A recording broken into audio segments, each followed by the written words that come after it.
સત્યમ શિવમ સુંદરમ વિદ્યાર્થી મિત્રો, આપણે અત્યાર સુધી ચોથા સુધીના ચેપ્ટર ભણી ગયા છે. આજે આપણે પ્રકરણ 5 જેનું નામ છે આનુવંશિકતા અને ભિન્નતાના સિદ્ધાંતો એના વિશે અભ્યાસ કરવાના છીએ. બાળકો, તમે જોયું હશે કે મરઘી શું મૂકે છે? ઈંડા મૂકે છે. એ ઈંડામાંથી ક્યારેક ચકલીનું બચ્ચું નીકળતા જોયું છે? કદાચ ક્યારે એવું સાંભળ્યું છે ન્યૂઝમાં કે એવું કંઈ કે મનુષ્યના માદાએ પ્રસૂતિ દરમિયાન હાથીના બચ્ચાને જન્મ આપ્યો? થયું છે એવું કોઈ દિવસ? કે પછી તમે વટાણાનો છોડ વાવ્યો હોય અને એમાંથી વેંગણનો છોડ નીકળ્યો હોય, એવું થયું છે તમારી સાથે? એવું ક્યારેય થયું નથી અને કદાચ થાય પણ નહીં. બરાબર? તો એની પાછળનું કારણ શું છે? આ તમને ચોપડીની અંદર પણ ઉદાહરણ આપેલું છે કે હાથી શા માટે હંમેશા હાથીના બચ્ચાને જ જન્મ આપે છે? કોઈ અન્ય પ્રાણી જે છે કોઈ બીજા પ્રાણીને કેમ જન્મ નથી આપતો? આપણે કેરીનો ગોટલો વાવેલો હોય તો તેમાંથી સફરજનનું ઝાડ કેમ નથી ઉગતું? બરાબર? એટલે શું કહેવા શું માંગે છે કે જે પિતૃઓ છે એ પિતૃઓમાંથી સમાન સંતતિ જ કેમ નીકળે છે? બરાબર? હવે માતા પિતા એટલે મતલબ કે મનુષ્ય જે છે એ મનુષ્યમાંથી એક મનુષ્ય બાળકનો જન્મ થાય છે. એવું બની શકે અને એવું થાય છે કે માતા પિતા કરતા દેખાવની બાબતે બાળક કેવું હશે? અલગ હશે. બરાબર? કેટલાક લક્ષણો બાળકના માતા પિતાના જેવા સમાન જોવા મળશે, પણ વધારાના લક્ષણો જે હશે તે કેવા જોવા મળશે? ભિન્ન જોવા મળશે. બરાબર?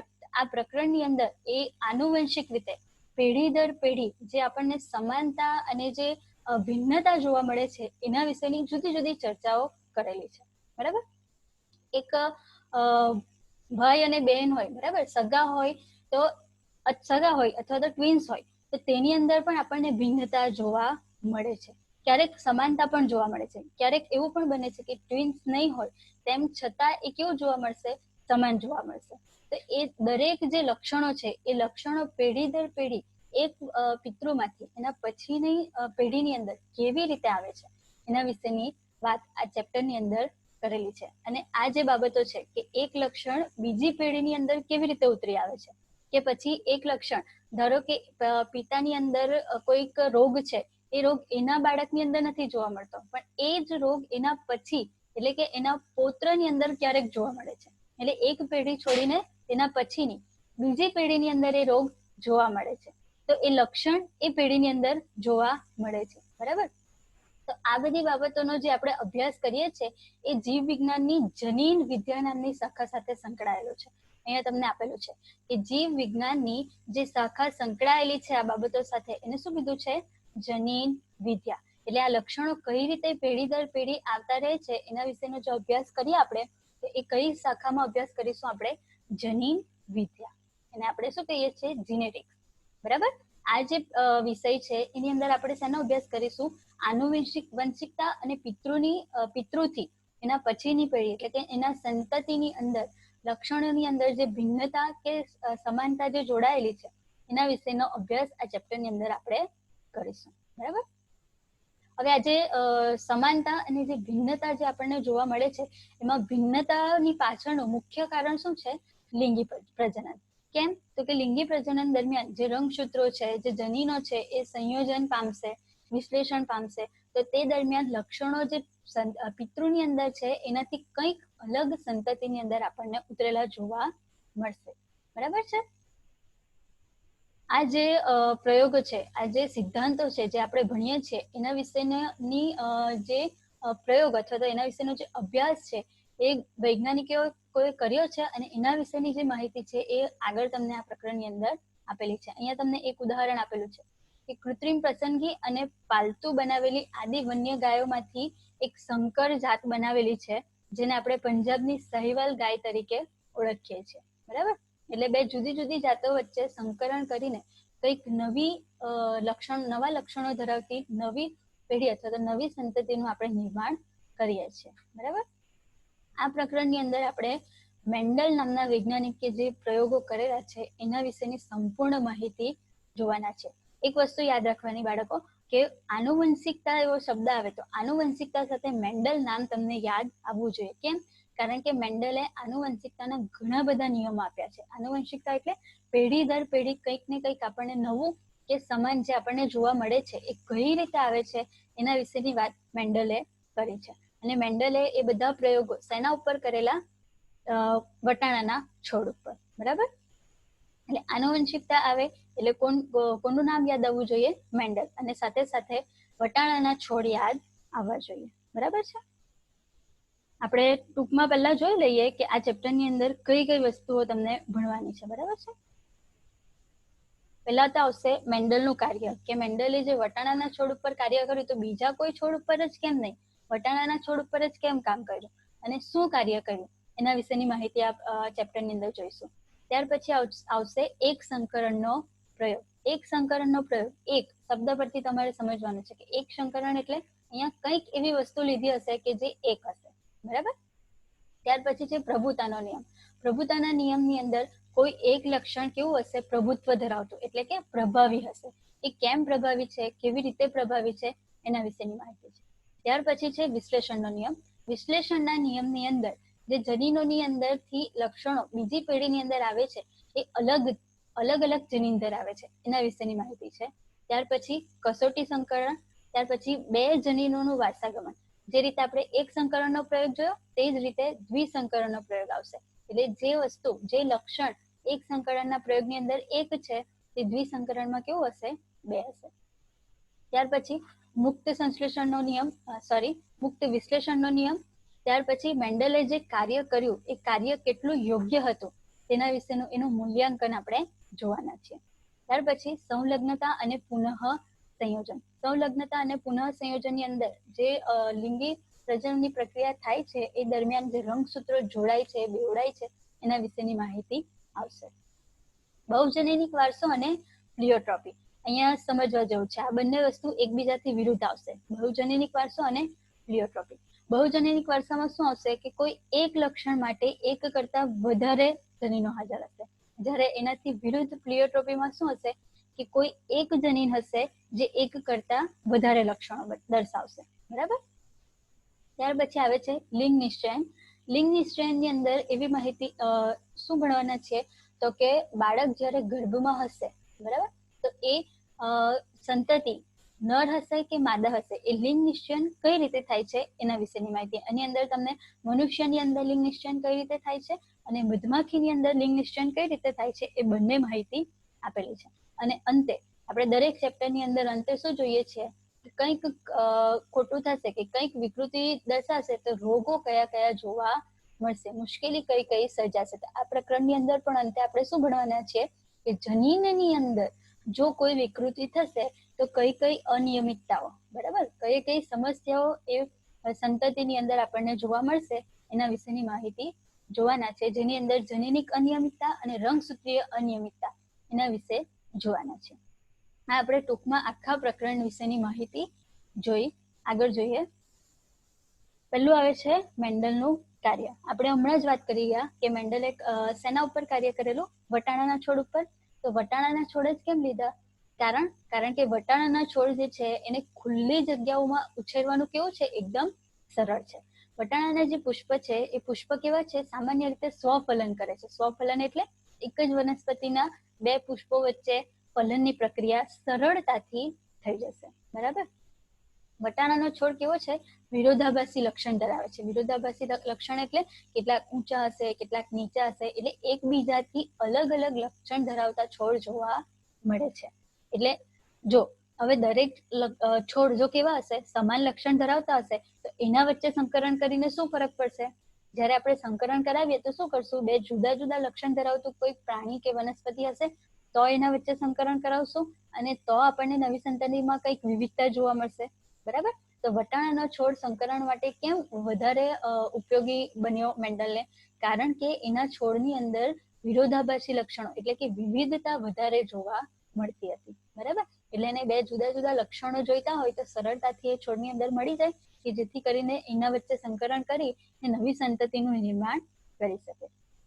ત્યાર પછી વટાણાની અંદર પરફલન કરાવવું કેવું છે?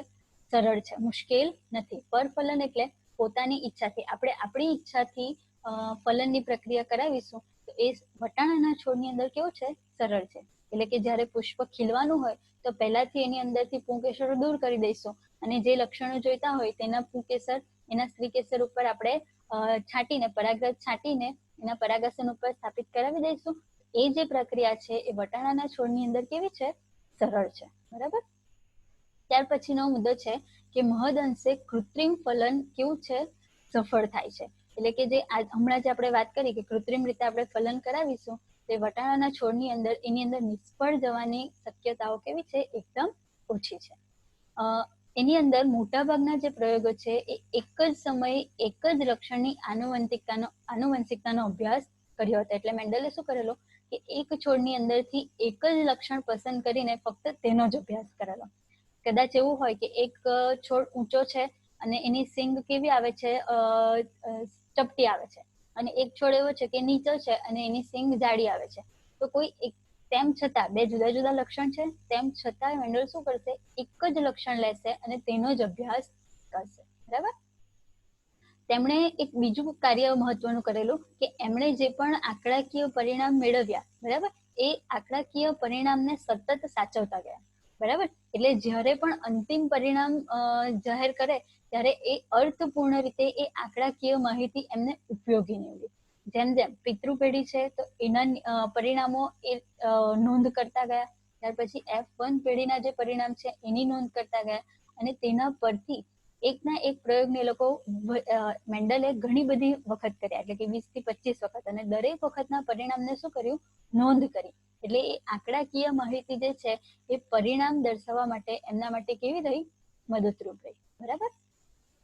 મેન્ડલ જે છે એ મેન્ડલે બે છોડ કે જે બે લક્ષણોની બાબતમાં કેવા હોય, અલગ પડતા હોય તેવા વચ્ચે પરફલન કર્યું. જેનું ઉદાહરણ છે કે પુષ્પનું સ્થાન. હવે પુષ્પનું સ્થાન એટલે કે પુષ્પ ટોચ પર ઉગે છે કે પછી કોઈ વનસ્પતિમાં પુષ્પ કલિકાઓની વચ્ચે ખીલે છે, તે બે જુદા જુદા લક્ષણો થયા. તો એ બેની વચ્ચે પરફલન કરાવ્યું. ત્યાર પછી વનસ્પતિની ઊંચાઈ, તો ઊંચા અને નીચા છોડ વચ્ચે સંકરણ કરાવશે, અને નવી સંતતિમાં કયું લક્ષણ મળે છે એ પરિણામ જોયા. બરાબર. આની અંદર પિતૃ પેઢીમાંથી, હવે ધારો કે પિતૃ પેઢીમાં એક ઊંચો અને એક નીચો છોડ લે છે અને સંકરણ કરાવે છે, અને ત્યાર પછી એ બીજમાંથી જે નવી સંતતિ મળશે તેને મેન્ડલે શું નામ આપ્યું, F1 પેઢી. બરાબર. હવે શું કરશે, F1 પેઢીની અંદર જે સંતતિ મળે છે એના વચ્ચે પાછું પરફલન કરાવશે, પાછું સંકરણ કરશે, અને ત્યાર પછી જે પેઢી મળશે એના બીજમાંથી જે પેઢી મળશે એને એમણે શું નામ આપ્યું, F2 પેઢી. બરાબર છે. અહીંયા તમને ચાર્ટની અંદર દર્શાવેલું છે મેન્ડલે જે જુદા જુદા લક્ષણો લઈને એના વચ્ચે સંકરણની પ્રક્રિયા કરી એના વિશેની માહિતી આપી છે. પહેલા તો શેના ઉપર પ્રયોગ કર્યા, એની ઊંચાઈ, પ્રકાંડ જે છે, છોડ જે છે એની ઊંચાઈ, કેટલાક ઊંચા છોડ છે, કેટલાક નીચા છોડ છે. ત્યાર પછી એમણે પુષ્પના રંગનો લક્ષણ લીધો, કેટલાક જાંબલી પુષ્પ લીધા અને કેટલાક સફેદ પુષ્પ ધરાવતા છોડ વચ્ચે સંકરણ કરાવ્યું અને એના પરિણામો મેળવ્યા. ત્યાર પછી પુષ્પનું સ્થાન કક્ષીય અને અગ્રીય. કક્ષીય એટલે બે દાઢીઓની વચ્ચેથી પુષ્પ ઉગે છે કે પછી છોડને ટોચ ઉપર એના અગ્રસ્થાન ઉપર પુષ્પ ઉગે છે, એવા બે જુદા જુદા છોડ લીધા. ત્યાર પછી સિંગનો આકાર, ફૂલેલી સિંગ ધરાવતા છોડ અને સંકુચિત સિંગ ધરાવતા છોડ. ત્યાર પછી સિંગનો રંગ, કેટલાક છોડની અંદર સિંગ કેવા રંગની હશે, લીલા રંગની. કેટલાક છોડની અંદર સિંગ કેવા રંગની હશે, પીળા રંગની. તો એ બે લીલા અને પીળા રંગની સિંગ ધરાવતા છોડની વચ્ચે સંકરણ કરાવે છે. ત્યાર પછી બીજનો આકાર, જે વટાણાના બીજ છે એ બીજનો આકાર કેટલાક વટાણાના છોડની અંદર ગોળ છે, ચપટા, અને ગોળ છે, આપણે શું કહેવાય, ખરબચડા નથી મતલબ કે, અને બીજા જે છોડ છે એની અંદરના વટાણાના બીજ છે કેવા છે, ખરબચડા છે. એની સપાટી કેવી છે, ખરબચડી છે. એના વચ્ચે સંકરણ કરાવે છે. અને અન્ય એક લક્ષણ બીજું કયું લીધું છે, વટાણાના બીજનો રંગ. કેટલાક વટાણાના છોડની અંદર પીળા રંગના બીજ જોવા મળે છે અને કેટલાકની અંદર લીલા રંગના. તો આ જુદા જુદા લક્ષણો ધરાવતા જુદા જુદા છોડની વચ્ચે મેન્ડલ શું કરે છે, સંકરણનો પ્રયોગ કરાવે છે, અને એના લક્ષણો, એના પરિણામ શું મળે છે એ નોંધે છે. બરાબર. અને એના પરથી આ વિરોધાભાસી દેખાવ અને લક્ષણોના વચ્ચે જે એ પ્રયોગો કરે છે એના પરથી આપણને આનુવંશિકતાના જુદા જુદા સિદ્ધાંતો અને જુદા જુદા નિયમો તારવીને આપે છે. બરાબર. એના વિશેનો અભ્યાસ આ ચેપ્ટરની અંદર આપણે સંપૂર્ણ જોવાના છે. હવે અત્યાર સુધી આપણે વાત કરી કે સંકરણ કરાવે છે કે પછી પરફલન કરાવે છે. તો એ કઈ રીતે કરે છે, અહીંયા તમને આકૃતિની અંદર દર્શાવ્યું છે. આકૃતિની અંદર તમને જાંબલી પુષ્પ ધરાવતા છોડ અને સફેદ પુષ્પ ધરાવતા છોડ વચ્ચે કેવી રીતે સંકરણ કરાવ્યું એના વિશેની માહિતી આપી છે. તો શું કરશે, જે છોડ જાંબલી કલરના પુષ્પ ધરાવે છે તેના પુષ્પના જે પુંકેસર છે એને શું કરશે, કાપીને દૂર કરી દેશે. જ્યારે પુષ્પ ખીલે એ પહેલા એના જે પુંકેસર છે એ પુંકેસરને શું કરશે, કાતરથી દૂર કરી દેશે. અહીંયા લખ્યું છે કે પરાગાશયને દૂર કરવું. પરાગાશય એટલે આપણે એને પુંકેસર કહીએ છીએ, બરાબર. પુંકેસરને પુષ્પ ખીલે એ પહેલા દૂર કરવામાં આવશે. ત્યાર પછી પુષ્પ જેવું પરિપક્વ થશે, ખીલશે, એટલે શું કરશે, જે સફેદ પુષ્પ છે, સફેદ વનસ્પતિ, સફેદ પુષ્પ ધરાવતા છોડ છે એના પરથી એક પુષ્પ લેવામાં આવશે અને એના પુંકેસરને ઉપરની જે પરાગ છે એનું સ્થળાંતર, એનું સ્થાપન તેના ઉપર કરાવશે, જાંબલી પુષ્પના પરાગાસન ઉપર, બરાબર. એટલે પરાગનયનની પ્રક્રિયા આપણે કેવી રીતે કરાવશું, કૃત્રિમ રીતે કરાવશું. જે જાંબલી પુષ્પ છે એના પુંકેસરને દૂર કરીને સફેદ પુષ્પના પુંકેસર પરથી પરાગરજને ક્યાં સ્થાપિત કરશું, જાંબલી પુષ્પની અંદર, બરાબર. ત્યાર પછી એ પુષ્પની સિંગમાંથી જે બીજ મળશે એ બીજને સૂકવીને એને જમીનમાં નાખીને એમાંથી નવી સંતતિનું નિર્માણ કરીશું. એટલે હવે જે સંતતિ મળશે એ સંતતિ કેવી હશે, સફેદ અને જાંબલી રંગના લક્ષણો ધરાવતા જે છોડ છે એની સંકર જાત મળશે. સમજાય છે? આ જે જાંબલી પુષ્પ ધરાવતા છોડ અને સફેદ પુષ્પ ધરાવતા છોડ એને આપણે શું કહીશું, પિતૃપેઢી. એના પરથી જે બીજ મળશે અને બીજમાંથી જે સંતતિ મળશે એ સંતતિ કઈ મળશે આપણને, F1 પેઢી, બરાબર. આ જે પ્રક્રિયા છે એની અંદર આપણે જોયું કે એક જ લક્ષણ લીધું છે મેન્ડલે, એટલે એ જે પ્રયોગ છે એને શું કહેવાશે, એક સંકરણનો પ્રયોગ, બરાબર. હવે આ જે F1 પેઢી છે એના વચ્ચે પાછું સ્વફલન થશે અને સ્વફલન કરાવીને એના પછીની પેઢી, એટલે હવે આપણને કઈ પેઢી મળશે, F2 પેઢી. હવે આવે છે એક સંકરણનો પ્રયોગ. એક સંકરણનો પ્રયોગ અથવા તો એને એક જનીનનું વારસાગમન એવું પણ કહેવાય છે. એમાં મેન્ડલ શું કરે છે કે સૌ પ્રથમ વટાણાના ઊંચા અને નીચા છોડનું સંકરણ કરે છે. અહીંયા એક જ લક્ષણને ધ્યાનમાં લેશે. અહીંયા કયું લક્ષણ ધ્યાનમાં લીધું છે મેન્ડલે, વનસ્પતિની ઊંચાઈ, છોડની ઊંચાઈ, બરાબર. જેની અંદર પિતૃ પેઢીની અંદર એક છોડ કેવો છે, ઊંચો છે, અને બીજો છોડ કેવો છે, નીચો છે. એ બેની વચ્ચે શું કરશે, સંકરણ. સંકરણ દ્વારા જે બીજ પ્રાપ્ત થશે એનો ઉપયોગ કરીને પ્રથમ સંતતિ ઉત્પન્ન કરશે. પ્રથમ સંતતિ એ જે પેઢી છે એને શું નામ આપેલું છે, F1 પેઢી, બરાબર. F1 પેઢીમાં શું જોઈ છે, પરિણામ શું આવે છે, તો મેન્ડલ જોઈ છે કે F1 પેઢીના જે છોડ છે એ બધા કેવા હતા, અહીંયા લખ્યું છે કે F1 પેઢીમાં પ્રાપ્ત દરેક છોડ કેવા હતા, ઊંચા હતા, જે પોતાના એક ઊંચા પિતૃને સમાન હતા. એટલે F1 પેઢીની અંદર જોવા મળતા જે બધા છોડ છે એ કેવા છે, ઊંચા છે. એ ઊંચા છોડ કોના જેવા ઊંચા છે, કે પિતૃ પેઢીમાં જે આપણે એક છોડ ઊંચો અને એક છોડ નીચો લીધેલો, તો ઊંચા છોડ જેટલી લંબાઈ એ ધરાવે છે, બરાબર. એટલે આપણે એમ કહી શકીએ કે મેન્ડલ જે F1 પેઢી પ્રાપ્ત કરે છે એ F1 પેઢીની અંદર પિતૃમાંનું એક જ લક્ષણ જોવા મળે છે. કેમ? કારણ કે જેટલા પણ છોડ મળે છે એ બધા કેવા હતા, ઊંચા હતા. એને કોઈ નીચો છોડ જોવા મળે છે, નીચા છોડ જોવા મળતા નથી. જ્યારે આપણે પિતૃ પેઢીની અંદર એક છોડ ઊંચો અને એક છોડ નીચો એવું લીધેલું, બરાબર. અને એમાંથી F1 પેઢીની અંદર બધા છોડ કેવા મળે છે, ઊંચા મળે છે. એટલે મેન્ડલને જોવા મળે છે કે એક લક્ષણ નવી પેઢીની અંદર જોવા મળતું નથી.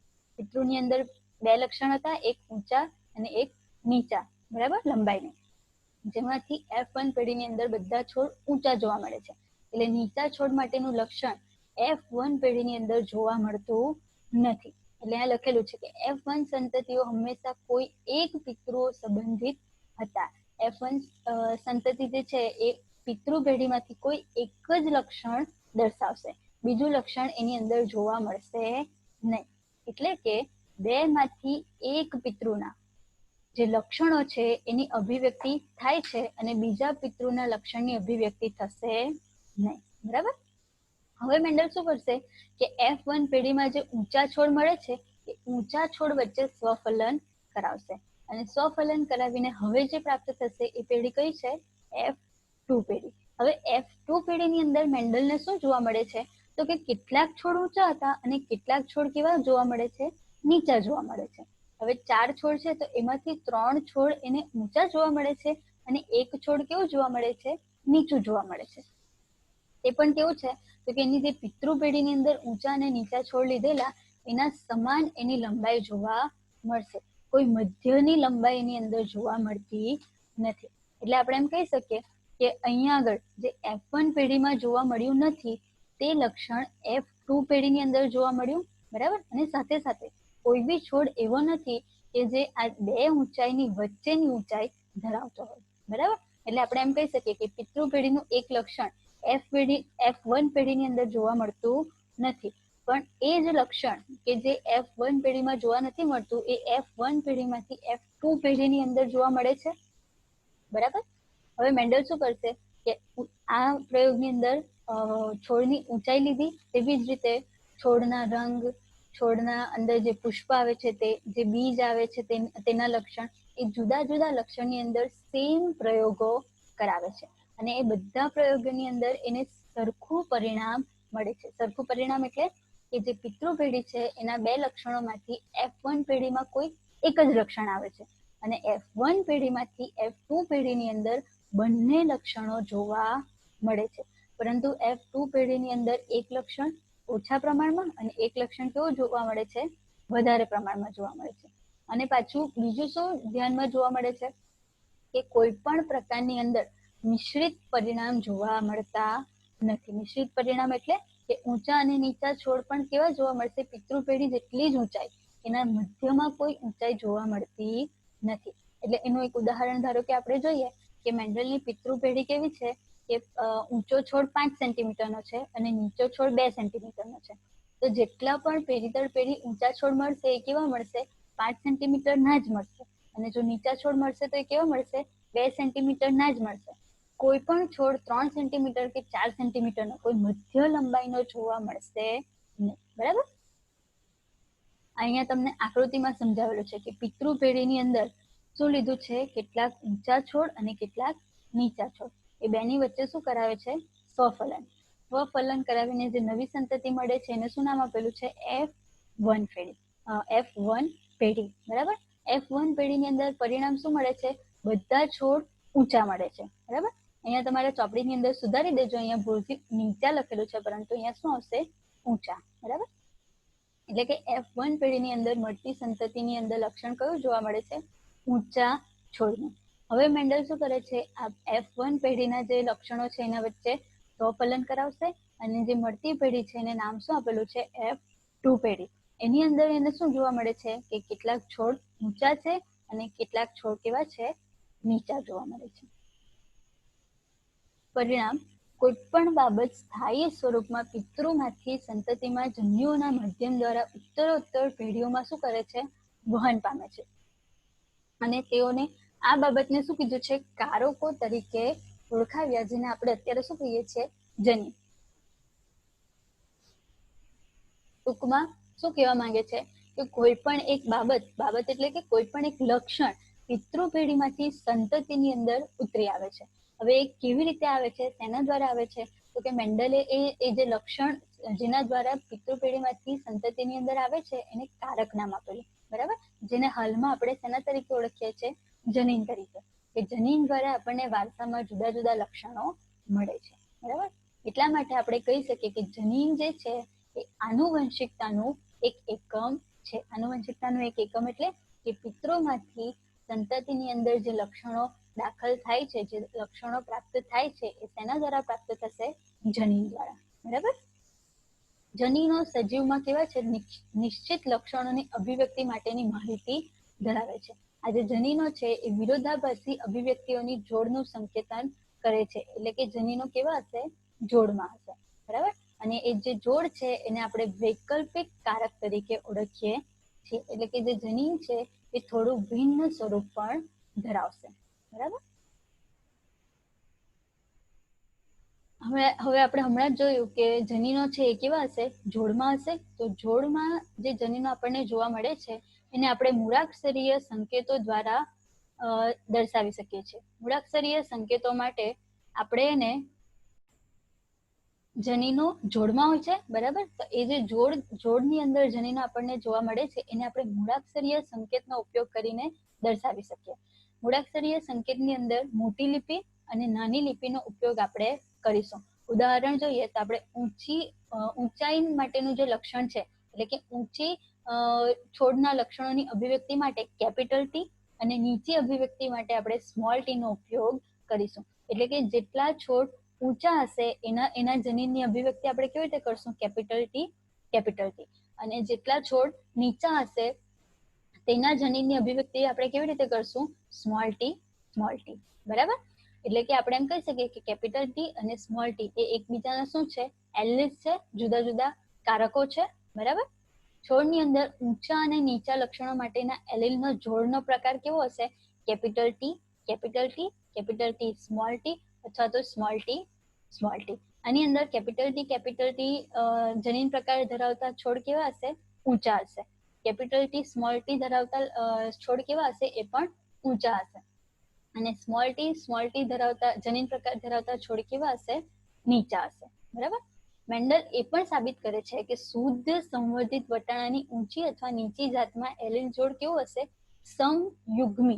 સમયુગ્મી ક્રમશઃ કેપિટલ ટી અથવા તો સ્મોલ ટી. સમયુગ્મીનો મતલબ શું થશે? કે બંને જે એલિલ છે, જનીનની જોડની અંદર બંને જે એલિલ છે એ કેવા છે? સરખા છે. બરાબર. કેટલાકની અંદર એ જોડ કેવી હશે? વિષમયુગ્મી. અહીંયા આપણને લખેલું છે કેપિટલ ટી અને સ્મોલ ટી. એ કેવી જનીન પ્રકાર કહેવાશે? વિષમયુગ્મી. સમજાય છે? સમયુગ્મી એટલે બંને જનીન પ્રકાર કેવું હશે? સમાન. અને વિષમયુગ્મીની અંદર બંને જનીન પ્રકાર કેવા હશે? અલગ અલગ હશે. બરાબર. અહીં કેપિટલ ટી અને સ્મોલ ટી ને છોડના જનીન પ્રકાર તરીકે આપણે ઓળખીશું. છોડનો જનીન પ્રકાર શું એમ પૂછે તો આપણે એને મૂળાક્ષરી સ્વરૂપમાં દર્શાવીશું. બરાબર. ઊંચા છોડ માટેનું જનીન પ્રકાર કયું છે? Capital T. અને નીચા છોડ માટેનું જનીન પ્રકાર કયું છે? Small T. જ્યારે આપણે ઊંચા અને નીચા છોડ એમ જે કહીએ છીએ એ શું છે? છોડનો સ્વરૂપ પ્રકાર. બરાબર. તમને પૂછાય છે સ્વરૂપ પ્રકાર અને જનીન પ્રકાર સમજાવો. તો જનીન પ્રકારમાં મૂળાક્ષરી સ્વરૂપ આવશે અને સ્વરૂપ પ્રકારની અંદર છોડનો રંગ છે, એની લંબાઈ છે, એની જાડાઈ છે, એના વિશેની માહિતી આવશે. બરાબર. અહીંયા આપણે 4 શબ્દો ભણ્યા જેના વિશે યાદ રાખવાનું છે: સમયુગ્મી, વિષમયુગ્મી, જનીન પ્રકાર અને સ્વરૂપ પ્રકાર. સમયુગ્મી એટલે કેપિટલ ટી એટલે કે સમાન હશે. વિષમયુગ્મી એટલે કેપિટલ ટી સ્મોલ ટી એટલે કે અલગ અલગ હશે. જનીન પ્રકાર એટલે જે મૂળાક્ષરીય દર્શાવીએ છીએ એ, અને સ્વરૂપ પ્રકાર એટલે જે લક્ષણ આપણે જોઈએ છીએ તે. બરાબર. અન્ય બીજી એક વાત એ આવે છે કે મેન્ડલને પ્રયોગમાં જે જોવા મળે છે એ F1 પેઢી કે જેનું જનીન પ્રકાર કેવું છે? Capital T small T. બરાબર. આપણે વાત કરી ગયા કે F1 પેઢીની અંદર જે બધા છોડ મળે છે કેવા મળે છે? ઊંચા મળે છે. પણ એનું જનીન પ્રકાર કેવું છે? કેપિટલ ટી સ્મોલ ટી મળે છે. કે જે પિતૃના છોડ ઊંચા જે છે એને સમાન જોવા મળતું નથી. બરાબર. અહીંયા આગળ જે આપણને જનીન પ્રકાર મળે છે એ કયા પ્રકારનું છે? વિષમયુગ્મી છે. હવે અહીંયા કેપિટલ ટી કારક અને સ્મોલ ટી કારક બંને છે, તેમ છતાં લક્ષણ એક જ જોવા મળે છે કે છોડ કેવા મળે છે? ઊંચા મળે છે. તો એનો મતલબ શું થશે? કે કેપિટલ ટી કારક અને સ્મોલ ટી કારકમાંથી કોઈ એક કારક બીજા કારક ઉપર કેવું છે? પ્રભાવી છે. એટલે કે એક કારક બીજા કારકનું લક્ષણ દબાવી દે છે. એટલે નીચા છોડની અભિવ્યક્તિ થતી નથી અને બધા છોડ કેવા જોવા મળે છે? આપણને ઊંચા જોવા મળે છે. એટલે અહીંયા બીજી વાત આવે છે પ્રભાવી અને પ્રચ્છન્નતાની. હવે આજે આપણે ભણી ગયા ને એને આપણે પુનેટ સ્ક્વેર ની અંદર દર્શાવી શકીએ છીએ. પુનેટ સ્ક્વેર એટલે એક ચોરસ બોક્સ હશે જેની અંદર આપણે આ પિતૃ પેઢીમાંથી F1 પેઢી અને F1 પેઢીમાંથી આપણને જે F2 પેઢી પ્રાપ્ત થાય છે એનો જનીન પ્રકાર કેવું હશે એના વિશેની માહિતી મેળવી શકીએ છીએ. આપણે જોઈએ કે આ પુનેટ સ્ક્વેર શું છે. બરાબર.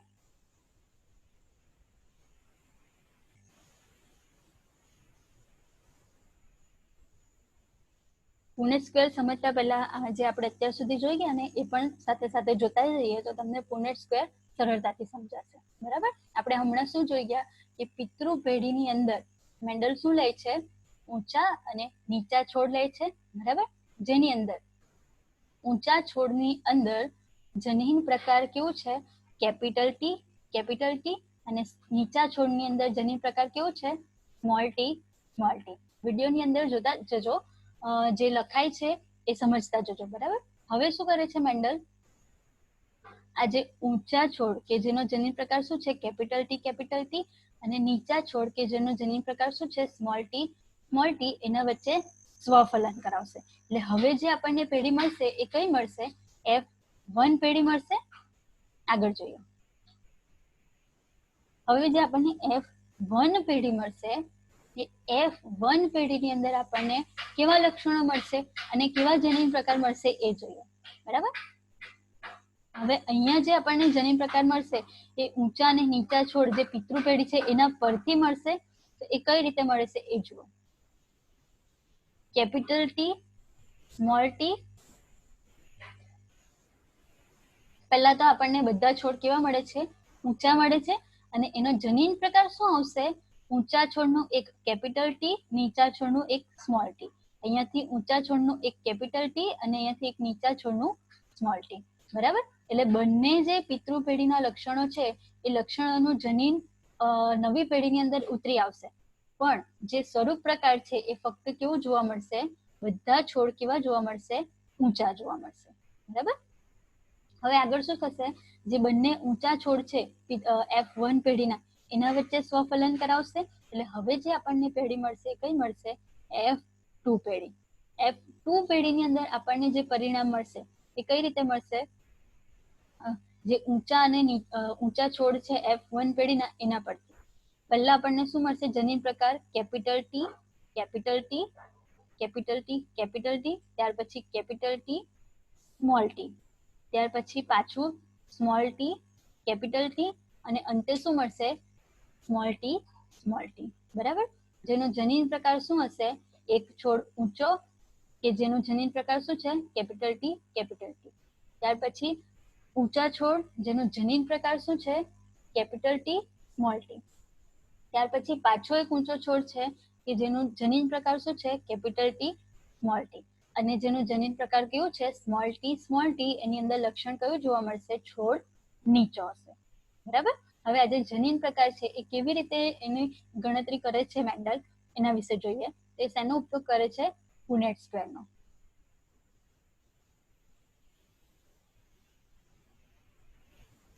પુનેટ સ્ક્વેર દોરવા માટે પહેલા આપણે શું કરવું પડશે? એક ચોરસ દોરવું પડશે.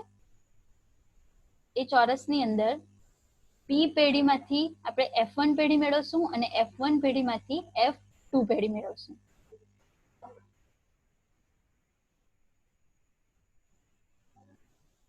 પેઢીની અંદર આપણને એક સંકરણનો પ્રયોગ છે એટલે આપણે બે જનીન પ્રકાર માટેના બોક્સ દોરીશું, બરાબર.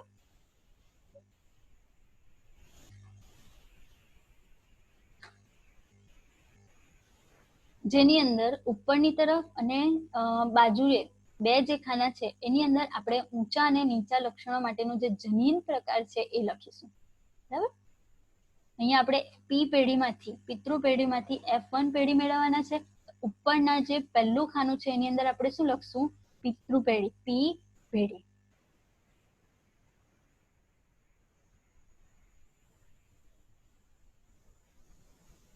એ P પેઢીનો જે એક લક્ષણ છે એ કયું છે? ઊંચા છોડ. એ ઊંચા છોડ માટેના લક્ષણનો જનીન પ્રકાર કયો છે? Capital T. તો ત્યાર પછીના ખાનામાં એ આપણે જનીન પ્રકાર લખીશું કેપિટલ ટી. એના નીચેના ખાનાની અંદર બીજો જે લક્ષણ લીધું છે એ કયું લીધું છે? નીચા છોડ. તો નીચા છોડ માટેનું કયું જનીન પ્રકાર છે? Small T. એને ક્યાં લખીશું? નીચે લખીશું, બરાબર. હવે આ જે 4 ખાના ખાલી દેખાય છે એ ખાનાની અંદર આપણને જે જનીન પ્રકાર મળશે એ કોનું મળશે? F1 પેઢી, બરાબર છે. ફરીથી બોલું છું, આ પુનેટ સ્ક્વેર જે આપણે દોરીશું એની અંદર ઉપર જે લખીશું એ શું લખીશું?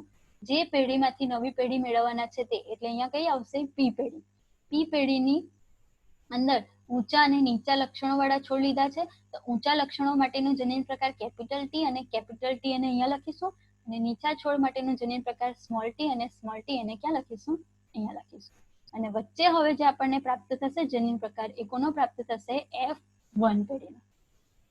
કઈ રીતે લખતા જઈશું જનીન પ્રકાર? બીજા અને ચોથા ખાના વચ્ચે કેપિટલ ટી અને સ્મોલ ટી, અને એના વચ્ચે કરશું એટલે કેપિટલ ટી સ્મોલ ટી, પાછું બીજા અને સાતમા ખાના વચ્ચે એટલે કેપિટલ ટી સ્મોલ ટી, ત્રીજા અને સાતમા ખાના વચ્ચે મેચ કરશું એટલે કેપિટલ ટી સ્મોલ ટી. બરાબર. F1 પેઢીની અંદર જે આપણને જનીન પ્રકાર મળે છે બધા કેવા મળે છે? સરખા. Capital T small T, capital T small T, અને બધા છોડ કેવા છે? ઊંચા છે. બરાબર. અહીંયા જે આપણને મળે છે કેવું છે? F1 પેઢી. બરાબર. પિતૃ પેઢીમાંથી F1 પેઢી. પિતૃ પેઢીના જનીન પ્રકાર આપણે ઉપર અને બાજુમાં લખીશું. એના પરથી વચ્ચે આપણને કોનું જનીન પ્રકાર મળશે? F1 પેઢીનું જનીન પ્રકાર. સમજાય છે? હવે આપણે પુનેટ સ્ક્વેર કોનું દોરીશું? F1 પેઢીમાંથી F2 પેઢીનું. બરાબર છે. પહેલા આપણે ઉપર જે પહેલું જે દોર્યું છે એ પહેલું પુનેટ સ્ક્વેર કોનું દોર્યું છે? P પેઢીમાંથી F1 પેઢી.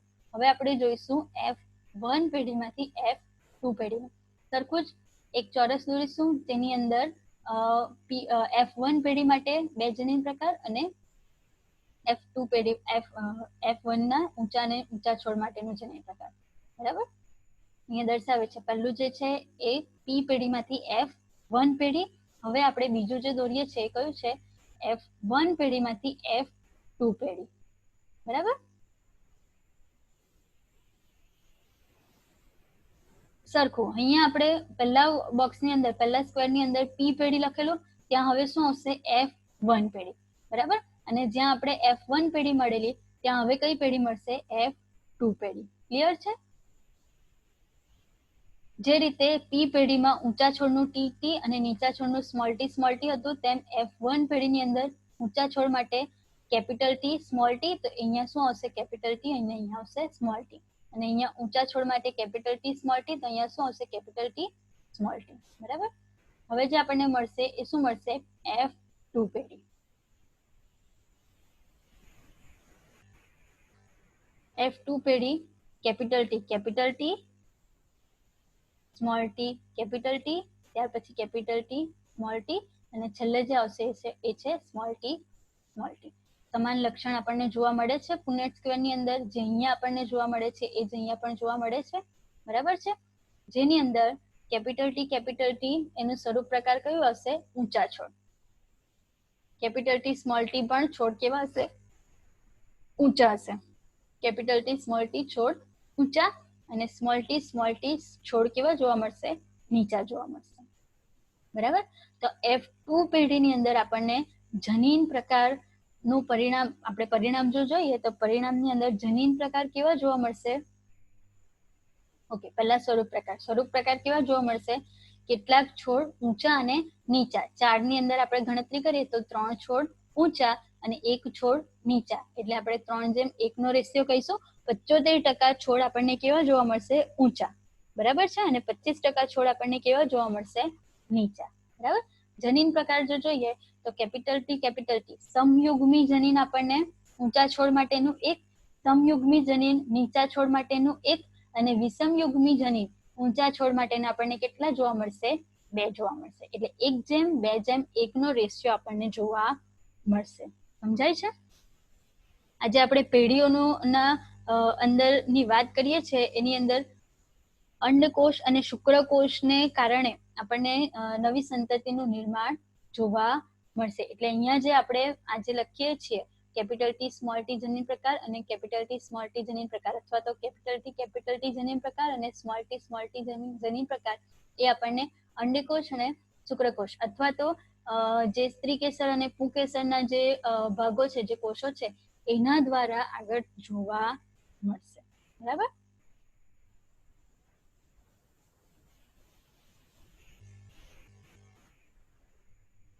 આજે વાત કરી આપણે ક્યાં સુધી વાત કરી? મેન્ડલના જે નિયમો છે એની વાત કરી.